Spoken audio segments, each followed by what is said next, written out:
Mad. It was mad. I'm gonna keep it real with you, big fella. This video is clickbait.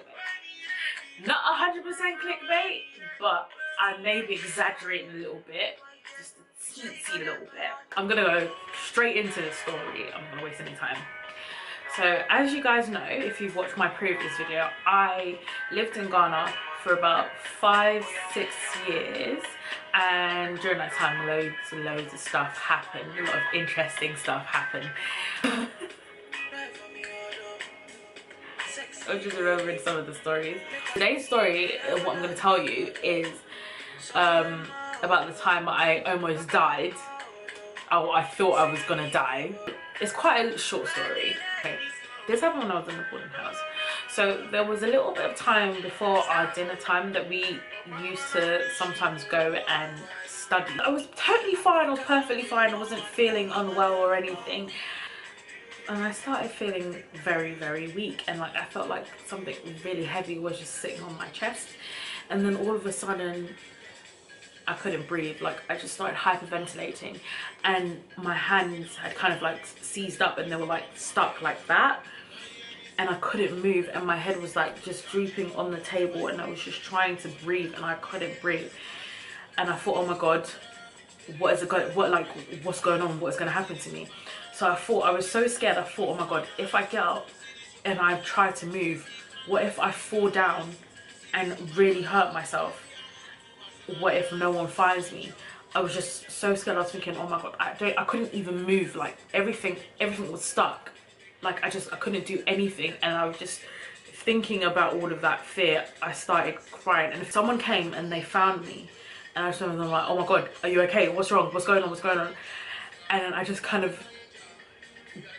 like managed to get the words out, like just can't breathe. That's all I said. Like I was able to say, like I was hyperventilating, like, can't breathe. And then it was going on. They went to go and try and find help. All of a sudden I have two of my friends rush in, and they're trying to find out, like figure out, oh my gosh, like what's going on. Like they're trying to figure out how to help me. So they both run off. One of my friends goes to find help, and the other one brings me water to try and drink. And obviously I'm thinking, like I know she meant well, but I'm thinking, bitch, I can't breathe. Why do you think I'll be able to drink water? And my other friend, she went to go and get some help from some teachers, to which later on I found that she asked two teachers, or three of them, to come and help me, one of which was the school nurse, and she said that I should come back after dinner time. My mum had tons of fun with that. She said I should come back after dinner time. The second one said that they were gymming, so later, come back later. And the third one ignored her.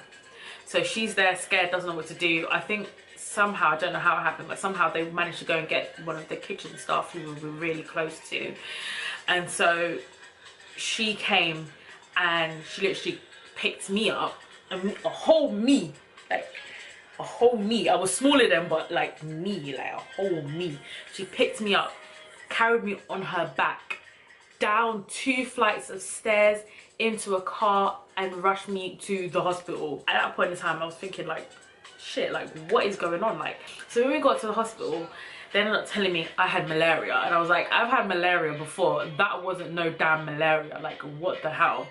They were like, they're either gonna keep me in overnight, or they're gonna give me some injections. And I was like, you ain't giving me either. So well, where do we go from here?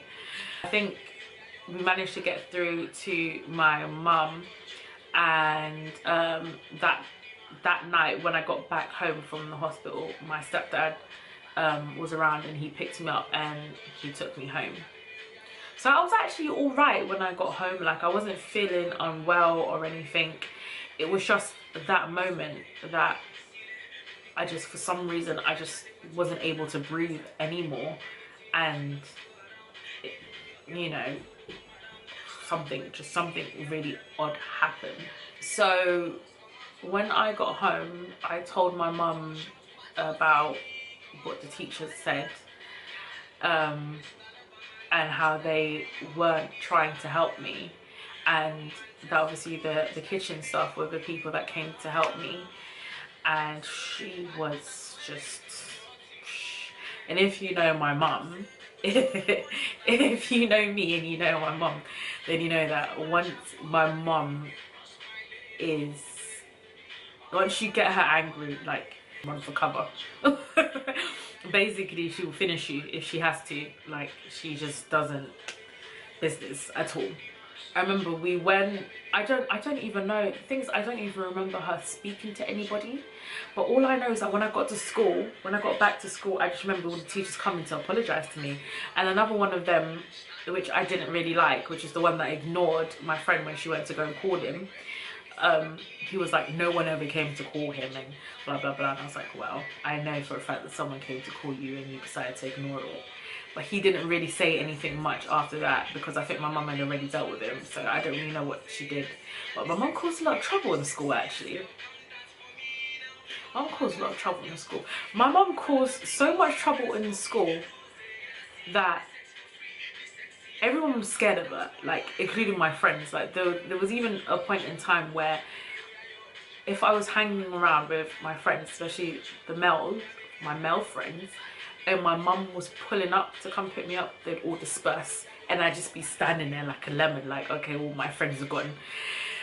They were just really scared. Like, they'd see her and they scream, the feds are coming. There's the later. I've got so many stories.